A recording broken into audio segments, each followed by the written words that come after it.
Si rrallëherë, policia e shtetit duket se është alarmuar nga protesta e Partisë Demokratike, nisur nga deklaratat e zyrtarëve të opozitës, të cilët paralajmëruan se tubimi 20 shkurtit do të ishte më i fortë, por edhe nga ngjarjet në protestën e mëparshme. Policia është trembur dhe ka deklaruar se nuk do e marrë përsipër mbarvajtjen e tubimit. Bazuar në analizën e riskut dhe duke marrë parasysh faktin që në protestën e kaluar ka patur shtetas të maskuar, të cilët kanë hedhur bomba molotov dhe lëndë piroteknike duke dëmtuar punonjës policie, si dhe nga informacionet e marra se mund të ketë veprime të dhunshme në protestën e 20 shkurtit. Policia e Tiranës i ka kthyer përgjigje subjektit politik se nuk e merr përsipër zhvillimin e tubimit, shkruhet në njoftimin e policisë. Përkundër deklaratës, policia thotë se ka ndërmarrë të gjitha masat në bazë të ligjit për tubimet me qëllim garantimin e rendit dhe sigurisë në rast se do të zhvillohet tubimi. Pra, nuk jep leje dhe nuk e merr përsipër, por merr masa për të garantuar sigurinë. Pak kontradiktore, por e pranueshme, për sa kohë është njoftim i shkruar nga një polic. Pavarësisht paralajmërimeve, deklaratave dhe thirrjeve, e shkuara ka treguar se protestat nuk kanë qenë më të forta se kauzat. Ato kanë shkuar deri te hedhja e molotovit nga protestuesit dhe kundër përgjigja me gaz lotësjellës e policisë. Por cilat kanë qenë disa nga protestat më të rëndësishme të zhvilluara nga opozita përgjatë këtyre viteve që socialistët kanë marrë pushtetin? Në 13 vitet e qeverisjes së Partisë Socialiste, nga shtatori 2013 e në vazhdim, protestat e forta të Partisë Demokratike, shpesh me aleat si LSI e më vonë PL, në periudha të caktuara kanë ndjekur një model të përsëritur. Akuza për korrupsion dhe kapje të shtetit, mosbesim tek zgjedhjet, përplasje rreth drejtësisë dhe her pas here strategji për bllokim institucional, bojkot, djegje mandatesh, mosbindje civile e të tjera. Që në vitet e para, pas ardhjes në pushtet të Partisë Socialiste, PD e orientoi protestën si mjet presioni politik, por kulmet e vërteta u krijuan kur opozita e lidhi çështjen e ditës me një pretendim më të madh, se sistemi po mbyllej, zgjedhjet po manipuloheshin, institucionet po kapeshin dhe drejtësia po politizohej. Një pikë e hershme e rëndësishme është 12 marsi vitit 2015, kur mira mbështetës të opozitës protestuan para kryeministrisë duke kërkuar dorëheqjen e kryetarit të kuvendit Ilir Meta, pas akuzave publike në atë kohë. Kjo protestë shënoi një tipar që do përsëritej, fokus te një figurë kyçe, por me synim final tronditjen e shumicës qeverisëse dhe legitimitetin e saj. Në dhjetor të vitit 2015, Partia Demokratike e ktheu protestën në sali tubimesh kundër qeverisë, duke përshkruar si fillimin e një aksioni më të gjatë për ta rrëzuar. Kulmi i parë i madh strategjik ishte çadra e vitit 2017. Më 18 shkurt, opozita e udhëhequr nga Lulzim Basha nisi protestën e madhe dhe vendosi çadrën para kryeministrisë me kërkesë qendrore, dorëheqjen e Edi Ramos dhe qeveri teknike për zgjedhje të lira. Kjo nuk ishte thjesht protestë masive, ishte okupim politik i hapësirës publike për disa muaj, që synonte ta bënte vendin të paqeverisshëm pa një marrëveshje. Në planin taktik, çadra e ngriti kauzën nga pakënaqësi në krizë legitimiteti. Në planin e rezultatit, ajo prodhoi tension mjaftueshëm për negocim politik dhe ripozicionim të palëve para zgjedhjeve, edhe pse debati për fitoren apo humbjen e vërtet mbetet i ndarë. Kriza e dytë e madhe erdhi në vitin 2019, vit që e ktheu protestën opozitare në maraton. Pika e ndezjes ishte 16 shkurti 2019.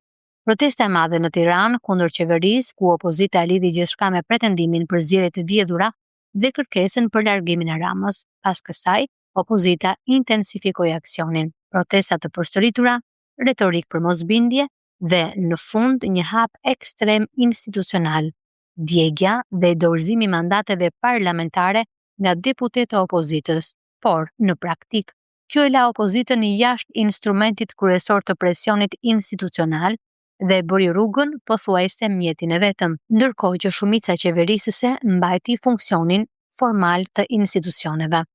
Pas 2020-s, Partia Demokratike hyri në një fazë tjetër ku protestat shpesh u ndikuan nga fragmentimi i vet opozitës. Kjo e dobësoi aftësinë për të prodhuar momente unifikuese, si 2017 apo fillimi i 2019-s. Megjithatë, u shfaqën prap kulme të qarta. Një i tillë ishte në 12 nëntor të vitit 2022, kur ndodhi një tubim i madh dhe ku pati përplasje me policinë pranë kryeministrisë me akuza për korrupsion, varfëri dhe emigrim. Këto protesta treguan se edhe kur opozita është e përçartë, temat sociale-ekonomike mund të arrisin pjesëmarrjen, por sërish, pa një dalje politike konkrete, energjia shpesh shuhej në cikle.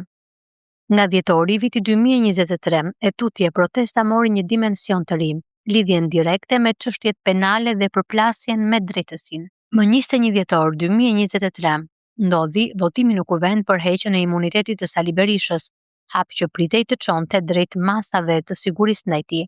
Kjo u kthye në karburant proteste sepse opozita e paraqiti si përdorim politik të drejtësisë, ndërsa qeveria dhe institucionet e drejtësisë e trajtuan si proces ligjor. Kjo linjë kulmoi më 20 shkurt 2024 ku mira protestues u mbrodhën në Tiranë kundër qeverisë, me Berishën që nën mas sigurie ju drejtua turmës në distancë. Këtu protesta u shndrua nga antiqeveri në antisistem, sepse u lidh me idenë se pushteti po përdorte instrumente shtetërore për të neutralizuar opozitën.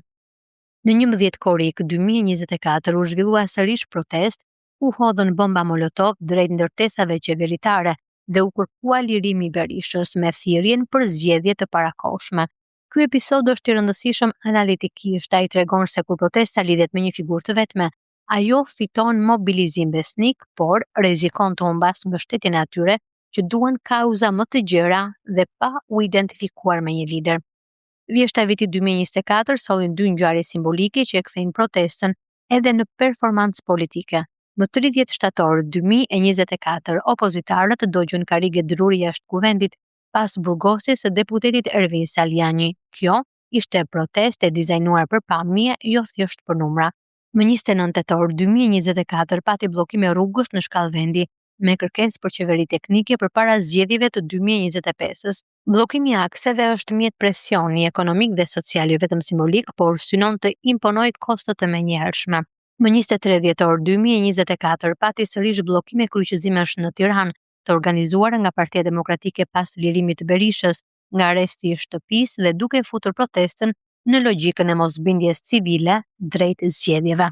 Në vitin 2025, protesta opozitare u shfaq më shumë si seri tubimesh periodike kundër korrupsionit, por raportimet ndërkombëtare përmendin protesta në Tiranë.